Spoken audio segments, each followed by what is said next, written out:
இப்போ நம்ம San ஃப்ரான்சிஸ்கோவிலேருந்து loss ஏஞ்சல்ஸ்க்கு drive பண்ணி போய்கிட்டு இருக்கோம்.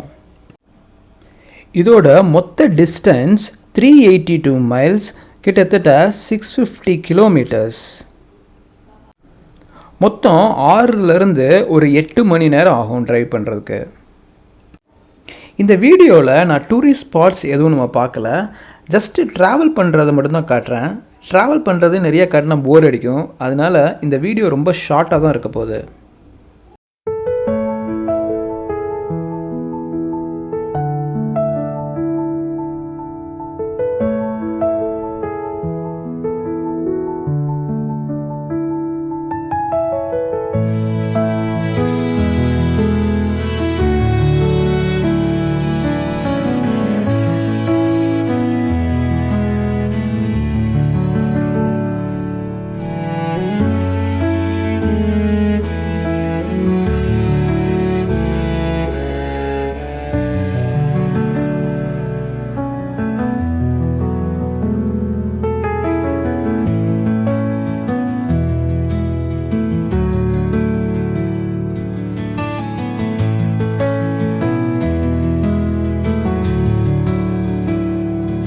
வழியில் நிறைய பாலைவனங்கள் இருந்துச்சு. அங்கே ஒரு இடத்துல சூறாவளி காற்று சுற்றிக்கிட்டு இருந்துச்சு. இப்போ பாருங்களேன், நீங்கள் பார்க்கறது தெரியும். நான் ஏதோ ஒரு ஒரு ஜஸ்ட் புழுதி மாதிரி ஏதோ சுற்றுது போல், எங்கேயோ ஏதோ பண்ணுறாங்க அப்படின்னு நினச்சேன். கடைசியில் பார்த்தா அந்த இடத்துல ஒரு சுழற்சி உருவாகி அந்த மாதிரி சுற்றிக்கிட்டு இருந்துச்சு. இது ரொம்ப தூரம் இது மாதிரி பார்க்க முடிஞ்சிச்சு. அது அப்படியே கார் அந்த ரோடு வரையும் கூட வந்தது. அங்கே நிறைய எழுதி போட்டிருந்தாங்க, அதாவது கொஞ்சம் கேர்ஃபுல்லாக ட்ரைவ் பண்ணுங்க, இந்த மாதிரி இது இந்த சைடு வரும் அப்படின்னு. ஆனால் இது பார்க்குறதுக்கு ரொம்ப ஆச்சரியமாக இருந்துச்சு. இது நம்ம சேஃபு தான் நினைக்கிறேன். அது எந்த அளவுக்கு காரை டிஸ்டர்ப் பண்ணணுன்னு தெரியல, ஆனால் பார்க்குறதுக்கு ரொம்ப அருமையாக இருந்துச்சு. பாருங்களேன் எப்படி இருக்குன்னு.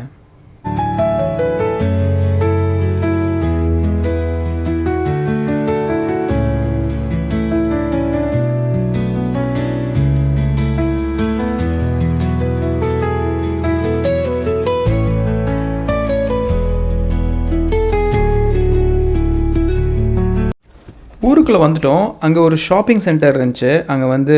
அங்கே இருக்கிற ஃபேமஸான அவுட்லெட்ஸ்லாம் இருந்துச்சு. அங்கே அமேசான் ஃப்ரெஷ் இருந்துச்சு. இது நம்ம இங்கே அமேசான் ஷாப்பிங் பண்ணுறோம்ல, அது நம்மளுக்கு அங்கே க்ராசரிஸும் கிடைக்கிற கடை. அது நம்ம இந்தியாவில் இன்னும் வரலை, அங்கே இருந்தது. அது எப்படி இருக்குதுன்னு பார்க்க உள்ளே போய் பார்த்தோம்.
நாங்கள் தங்க போகிற ஹோட்டலுக்கு ரொம்ப பக்கத்தில் வந்துட்டோம்.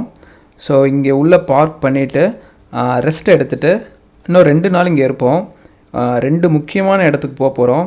அதை ரெண்டுமே அடுத்தடுத்த வீடியோவில் பார்ப்போம். நான் சொன்ன மாதிரி இந்த வீடியோ ரொம்ப ஷார்ட்டான வீடியோ தான்.